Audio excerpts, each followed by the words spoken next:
Hello, this is the Provoked Prawn here with a review of the Lian Li Vision Compact. Now this has taken a while, but I have finally built in this in a load of different ways, in multiple different formats and layouts with multiple different types of hardware, AIOs and GPUs and motherboards and CPUs, as you can see from all these different shots. This was also that I could give you a really thorough review of the case, show you what's possible with it, talk about the thermal performance in these different setups and more. So stick with me now and see what that's all about, and stick right to the end to see the thermal tests in each of these setups and talk about which has been the better for me personally, as well as a look at the new Maximus Hero Z890 setup with the Core Ultra 285K, and obviously you can see Lian Li's infinity mirrors on the fans there, which I personally think is the best looking of these setups, but you can also see wireless trimmers, wireless fans, and more, and I'll link to relevant videos in the description that I've done on these things separately. I've already crafted a build guide on this case, as well as a deep dive into it and some other videos, but here I want to break down everything you need to know, including, for example, the fact that it comes with both a glass top panel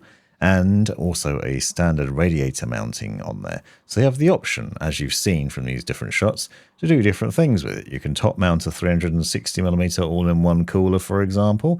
You can also get Lian Li's own vertical GPU mount and put that in there and have your graphics card sideways. You can fit loads of different fans in different positions. As you can see, we've got the wireless fans here with the displays on them and wireless streamers as well. So there's plenty of different options there.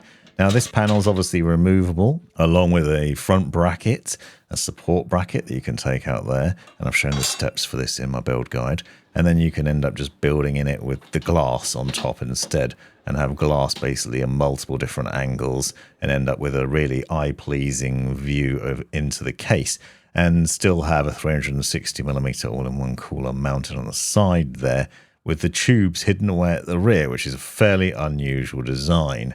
And this has some interesting highlights and lowlights to it, but it does mean that you can have intake there and keep your AIO cool, and I'll show more of the thermal tests and things later on what you can do there. The case itself is interesting for more than just those options though.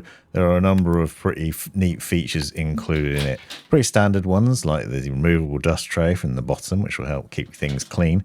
The top panel obviously pulls off if you want to keep it with that radiator fan tray at the top, and then you can clean that up. Unfortunately, no magnetic dust cover on that, but it does come apart nicely, and you can tug off the various doors. And as usual, in my experience, Lian Li's cases have a really nice build quality to them. Good solid panels, well designed, well thought out, well laid out, easy to take apart, easy to put back together again, really easy to craft in.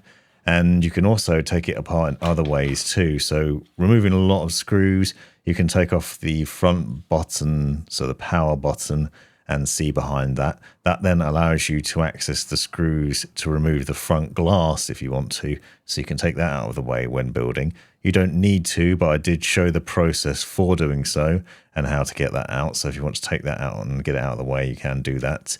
And it's relatively easy, a little bit more fiddly than removing the others, but intentionally so, because obviously I want it to be nice and stable. When it's stripped down fully, you'll see a number of other highlights here, as well as the multiple different points for mounting cables at the rear. So they have these various different loops and hooks in there, and these things lock into place so that you can maneuver them around, as well as multiple Velcro ties throughout. You also have a removable radiator tray, where you can either mount your fans or your radiator to it, and you have an option of which way round it goes, so you can see the deeper on one side or the other, and you can just flip it around depending on your personal preference, and this comes in handy, as I'll show in a second. Down on the bottom right here are a couple of storage trays for your hard drives that you can take out if you don't want to use them. I ended up not using these, and I think you're probably better off not doing it, getting them out of the way and having extra room for cables, as you'll see, because behind there is some extra Velcro ties where you can tie your cables down. You can take them out and then adjust things and then put them back if you want to, but it does free up some space. You also have an anti-sag bracket for your graphics card that you can see is pre-installed and adjustable in terms of the height. So some nice little touches that make the setup and installation really good. including a box for all your little screws and accessories, which you need to sort yourself, but then you have a manual which shows you which screws do what. So once they're sorted, it's easy to then manage these things during the build process. Other highlights include the ability to obviously mount your power supply unit in here just behind the motherboard. Now it's easy to screw in, but you can also undo the bracket and take the entire thing out if you need to get it out of the way. So this is handy if you want to be able to access the back of the motherboard, for example. You can see a couple of different power supply unit examples there as well. I use the Lian Li Edge power supply unit as well as Corsair's RM Shift power supply unit in there to be able to talk about the differences between those. Both worked reasonably well with different setups. The other thing you'll notice is that the cables can easily be run through these various different parts and tied down. This is one of the nice things I found about this process. I'm using a rear connect motherboard here, more on that in a second, but you can see with that you basically could just tidy the cables away and neatly plug them into the right points on the motherboard and have things just tidy easily. And the other thing you can do is, because of the way these are designed, you can take the clips out, you can hook the cables underneath them, and then you can use the Velcro ties on top of them to tie cables on top of that, and you can take them back out again if you feel like you need to sort of double up the direction. So you can see with the 24-pin power cable, for example, I ran it one way and then I ran it back the other, and I used that clip to hold it down in place. It's the little things like that that help with the management of cables. The RM Shift power supply unit will also fit in this build. You can see obviously the cables are coming out the top of it in this instance. The only downside I found with this is with the graphics card power cable, which I'm running through to the front. There isn't enough length in it because of the design of the power supply and the way it sits in the case. It actually ends up being quite stretched and not ideal. So that's why you will have seen the GPU power cables sort of fitting in an odd way, because usually I'd try and come from below to keep things nice and neat. But there just wasn't enough length to be able to do that, which is why you'll have seen I end up in this build with the Corsair fans with the power cables coming from the top of the graphics card, so it hasn't got a load of tension on it, because obviously with a 12-volt high power connector, you don't want it to be pulling at a weird angle where it could come loose and cause problems. So that's one small note. Quirk of the case and of the power supply and their unusual designs working together. There are other hidden treats to this case that aren't immediately obvious as well, like just here above the two 8-pin EPS power connectors for the CPU, you'll see there's a little rubber piece here which is blocking the hole where those power cables would come through. You can take that out for running your power cables for a standard motherboard, so you're plugging them in at the top left here, and that keeps things pretty neat because you haven't got your usual massive gaps at the top here. But if you're using a rear connect motherboard, obviously you could keep that in place and then you've got less holes visible, and therefore it ends up being a much cleaner build with all the power cables at the rear hidden away behind the doors there and nestled away with all your shame hidden, and then ended up with a really clean design at the front with barely any cables visible. And obviously we also have the tubes for the AIO running to the rear in this instance as well, which I'll show you a bit more of in a second, and some little gaps running your power cables from your fans. You can get a really good looking build with a rear connect motherboard in this instance, but even with a standard motherboard you can still end up with a really nice looking PC, depending on the cables you use and how good you are at the management of said cables, etc. But there's other things that I wanted to highlight. So this is obviously a Corsair iCue Link build that I'm doing here. But one of the things I've done with this build is I've actually set up a push-pull radiator. So 360mm radiator. If you take the radiator tray and flip it so the large part of the tray is at the back of the case, what you can do is then mount your radiator to it and put fans on either side, both facing in the same direction. Now, in this instance, what I'm doing is making sure that the radiator is set to intake so that we're pulling cold air from the rear of the case through the radiator. That way you've got a lot of airflow into the case, cooling down the radiator and your CPU, but also you've got air being pulled in from below for the graphics card as well. So everything's nicely cooled, and you'll see the temperature readouts for things at the end when we get into the testing. But I wanted to highlight that if you want to do a push-pull setup, you can do it as side mounted here, and it's relatively easy to do. There are some fiddly parts to it that I went into in the deep dive. You can see, for example, you've got to shift the all-in-one cooler down a bit. You have to push the radiator down in there in order to get the tray back in. I found little fiddly things like that. The other thing is I had to remove the bracketing around the pump head, and also you've got to make sure you're very careful with the thermal paste when you push it through that gap, because it's quite a small gap through the rubber grommets at the top there, and that could lead to the thermal paste getting rubbed off. But there are some nice areas to run your tubes to neaten those up, and you can get that through there. You can see me struggling with the cooler's pump through that gap there. You could potentially have taken the top of the cap off of this iCue Link setup, but even with the NZXT Kraken, which I'll use in a little while, there was still an issue. Now, I'm going to get to thermal tests later on, but I quickly want to mention that for the sake of some sort of fairness here, I'm not using the thermal paste. What I ended up using is actually a cryo sheet, which is a thermal grizzly conductive little sheet that you can put on the CPU, and I used that throughout the different builds so that it have some fairness in the testing and it wasn't different thermal paste. Also makes life really easy when installing your CPU cooler, because you don't have to worry about how much thermal paste you're putting on or whether you've done it right or not. I've done a separate video on that. But once it's installed, you can then obviously reseat the rubber grommets at the top and then make sure everything's running to the back neatly. Now, one of the things that's worth caveating here is obviously the tubes are running to the back. The radiator is basically the opposite way around to what it would be. The thing I've discovered, not so much with this cooler, but with the NZXT Kraken in a minute, is that if the tubes aren't very long, you do have some tension in there, which can cause problems. So your experience may vary depending on what cooler you're using. So with the Kraken Elite, for example, or older versions like the Z73, you might find you have a similar sort of problem here, whereby one, the pump is quite large, so quite difficult to get through that hole, especially without damaging any thermal paste that might already be on there.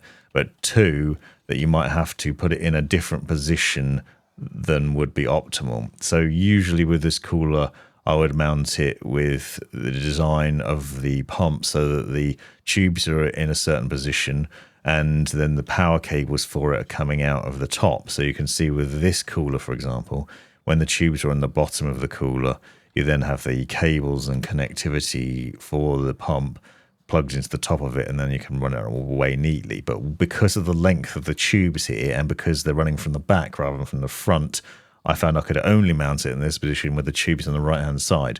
Then the power cables have to plug in on the left, and it ends up looking a bit messier. It's little quirks like this which are quite interesting, and you only really discover when you built with several different peripherals and parts in several different ways, because it wasn't a problem with iCue Link, but it is a problem with NZXT. But it's not NZXT's fault, because obviously the cases generally aren't designed to do this. You don't usually put your radiator with the tubes towards the back. It's quite a quirky design of the case, but it's a combination of those two, length of the tubes versus the distance they've got to travel. So I think it's worth noting, if you're thinking about doing this sort of setup, just bearing in mind how much length you have in your tubes. But one of the things I did do back there is I did use Velcro ties to tie the tubes together and to neaten things up. And you can see it ends up looking a lot nicer than it did with the Corsair iCue Link radiator, just because the tubes are a better looking setup anyway than the Corsair one, where there's a bit more cabling going on in those, and it ends up looking a little bit messier. Personally, I think this is the better setup, but here this isn't a push-pull setup. I didn't put fans on the back. I could have done, but I chose not to. I wanted to show some variety in what you could do. But initially, when this is built like this, the other thing you might see is obviously the display's the wrong way around, but there's not to worry about that because you can revolve it in NZXT's CAM software. I'm also using reverse blade fans there on the side and the bottom if you're curious. If you want to use a 360mm cooler on top instead, with the default setups with the fan tray, you can do that. So I'm using the Hydroshift here along with Lian Li's new wireless fans, and I only have a black version of this, so there is some contrasting colors there. But you can mount that to the top with relative ease, obviously just leaving the standard panel in place, and you can set that up there. So if you don't want to make the most of the glass, you can do this instead and potentially have more airflow flowing through. And again, I'll show you the differences this makes in the temperature later on. And then you can mount this to the top. Now, this does change things a bit, because you'll have seen with the other builds that you can put two fans at the rear, for example. Once you start to mount a cooler to the top, you can't do that anymore. You can only mount one fan at the rear, so I've only got one fan at the back there. And when you top mount the radiator, it starts to block the back fan view a bit more as well. but maybe it hides away some of the other parts of the top of the case too. So that's something to keep in mind. The other thing you can do is if you want to, you can do a push-pull setup at the top of the case as well. So I know people might like to do this. This, I think, makes the case look a lot more cramped though. You'll see I've taken a Hydroshift, removed it, put some additional fans on the other side. So now this is basically exhausting air out of the case through the radiator, but I've got twice as many fans as you'd normally have. I wanted to show that it was possible still. You can do this. It doesn't interfere with the motherboard as it might do in other cases. You can see there's still space there for the tubes and for the power cables and other things. So despite being a compact case, it's actually able to take quite a lot in. For reference, that's also a 4090 in there in the vertical GPU mount at the moment. So you can see just how spacious this is. Despite being branded as a compact case, it actually has a lot of room in it. Now, alternatively to that, you can mount two 120mm fans at the rear here. And then, as I said, you can run the cables for them through little holes so they're barely visible. Now, this highlighted an interesting difference between this and the previous Vision case, which I've also done some videos on, because you can obviously put these fans here still and have those as exhaust, have a lot of intake fans on the side and bottom, as I've shown.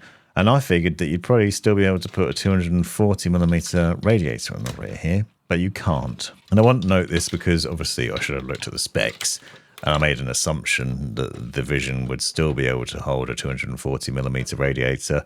The compact one can't, whereas the previous model did. Obviously it's compact, so that's the difference, that's the reason why. But here you can see the original Vision case with a 240mm radiator at the rear, which gave you a bit more of an option. So I thought it would be there, but if you thought the same, just bear in mind that you can't do this anymore, so you can't set up the radiator at the rear there. But that's fine, I think, because a side-mounted 360mm will probably give you better cooling performance anyway. Now, in terms of other things, storage is very nicely set up, as with any Lian Li case. So we've got a couple of crucial SSDs here.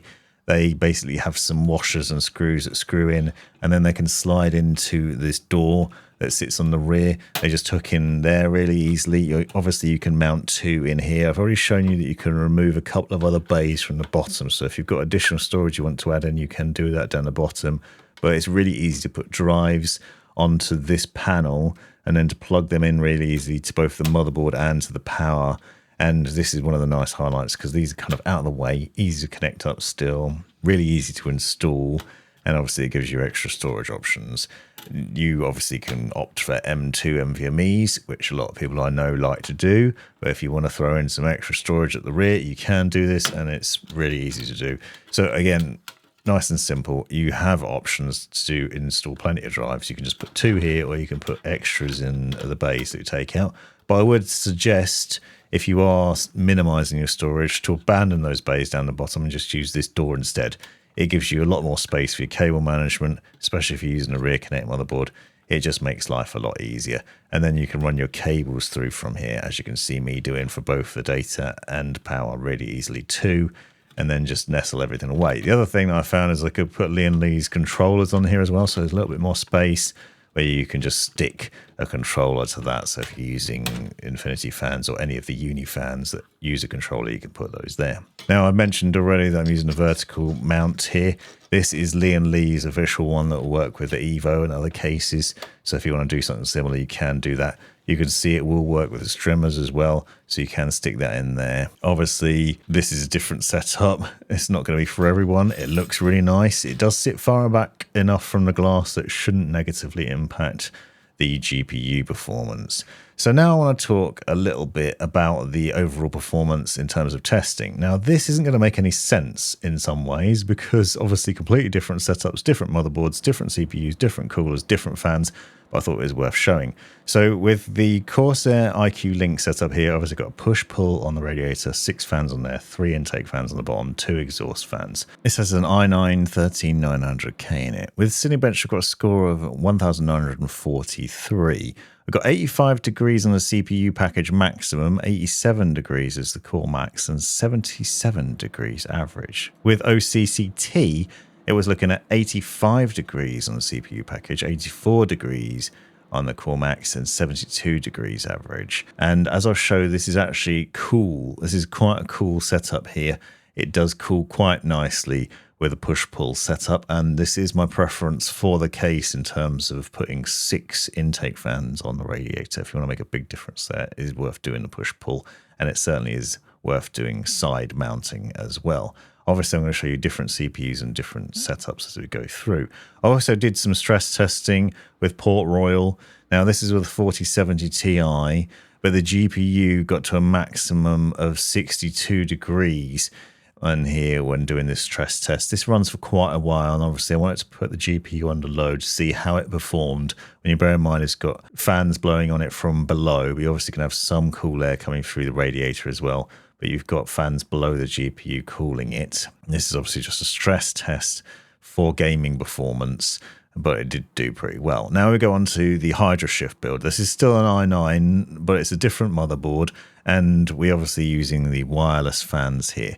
Now with OCCT, what I found is it ran a little bit hotter. I'll leave all of these in the description, but basically getting 89 degrees on the CPU package maximum, 89 degree core max, and 70 degrees C average. So it runs a little bit hotter in this setup with these fans here, but it is quite a different setup. I'm using reverse blade fans on the side, and on the bottom of the case we've got intake fans, and we've got an exhaust radiator and an exhaust fan at the back. So obviously quite a bit of a different setup there, and a 4090 GPU, which is where we're seeing the next test, which is with the Port Royal again now. So this Port Royal stress test got up to 68.2 degrees C. Now this is a stress test, and obviously this is on the 4090. This is why I said some of these tests don't make any sense, because obviously I'm comparing different GPUs in these builds. So I want you to bear that in mind with this. But I wanted to demonstrate all the different things you could do with it, and maybe the temperature differences you get in these different setups, or with different hardware. But you can see the average in around 65, 66 degrees, but it maxed out about 68. So pretty decent performance from a 4090 under heavy load with ray tracing, and good overall average temperatures as well. So the averages you can see here, and get a look at those, and just pretty pleasing there in that department, especially for a compact case.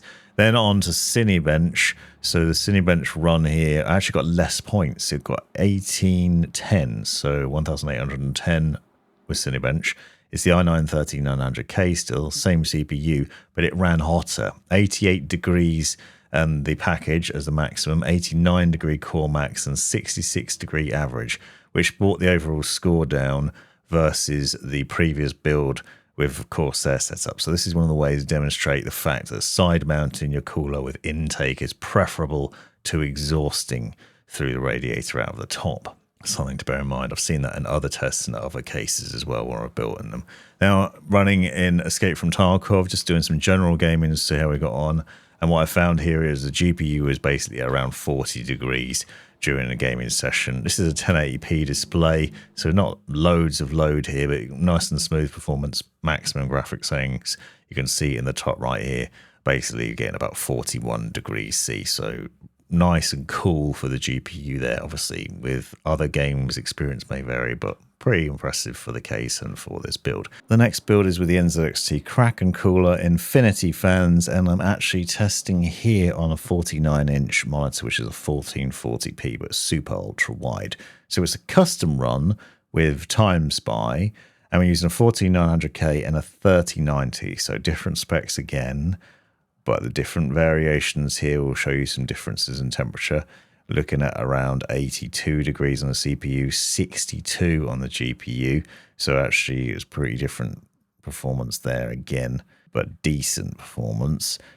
Maxed out at 63 degrees on the GPU. For Red Dead Redemption, I was looking at 101 FPS maximum and an average of 65 on that super ultra wide, which is always punishing, by the way. CPU got up to 82 degrees C on the package, 83 degrees core max, and 68 degrees average. So pretty decent for that on super ultra wide gaming. And then I played some Ready or Not, which is a nice fun game, by the way, and that gives you 91 degrees on the CPU package, 91 degrees max, but an average of around 69 on the CPU. So the main tests here, I want to be testing these CPUs out to show the difference the cooling makes and there's different setups. Again, note this is not push-pull. This is a radiator side-mounted, but with only the standard fans set up there with infinity fans. So there's only 3 fans, not 6. By the way, did you know you can get triple infographic on the NZXT cooler now, which is pretty neat. So now we're onto the ROG motherboard, which is Z890 with the Core Ultra 285K. So again, different setup. But this is the same cooler and the same fans, just different motherboard, different CPU. So I wanted to show the difference there. So with OCCT, we're looking at 91 degrees C on the CPU package, 92 degrees War Max, and then 72 degrees average. What I've actually found is it seems to be running cooler than it was in the previous setup with the i9-14900K. And actually, that's not surprising because the 285K is meant to be cooler anyway. We also got more points in Cinebench. We're up to 2,328 points in Cinebench here. You can see the scores are also 85 degrees C on the package, 86 degree Core Max, and 69 average. Then on to Port Royal with a 3090 this time. We're looking at 65 degrees maximum there. You'll see all of these things are in super ultra wide. That's the big difference there. These are custom runs, obviously, so we're not going to get the same scores out of them as you normally would. But I wanted to just show some difference in what the performance will be like for these CPUs and for these systems in different scenarios. Where you can see here what the temperatures are for that as we go through. And this is running at 5120 by 1440p resolution. And yet we're getting a GPU temperature average 49 degrees C, which is pretty impressive. And then I wanted to run Time Spy in this build as well. So this is Time Spy run at that same resolution. I found that I was getting 76 degrees on a CPU package, 76 degree Core Max, and 69 degrees average. So actually the scores here are really good for this new CPU. It seems to be running cooler and better, which isn't surprising because Intel's done some work here to make these run more efficiently and draw less power and to run cooler. So it's definitely cooler than a 14900K, which is definitely a benefit. Now, interesting highlights as well is the difference that we had with Red Dead Redemption. So I actually saw more FPS, getting a maximum of 188 FPS and an average of 73. So that's actually quite a bit higher than it was with the previous build with the 14900K. So it's quite a bit of a difference there.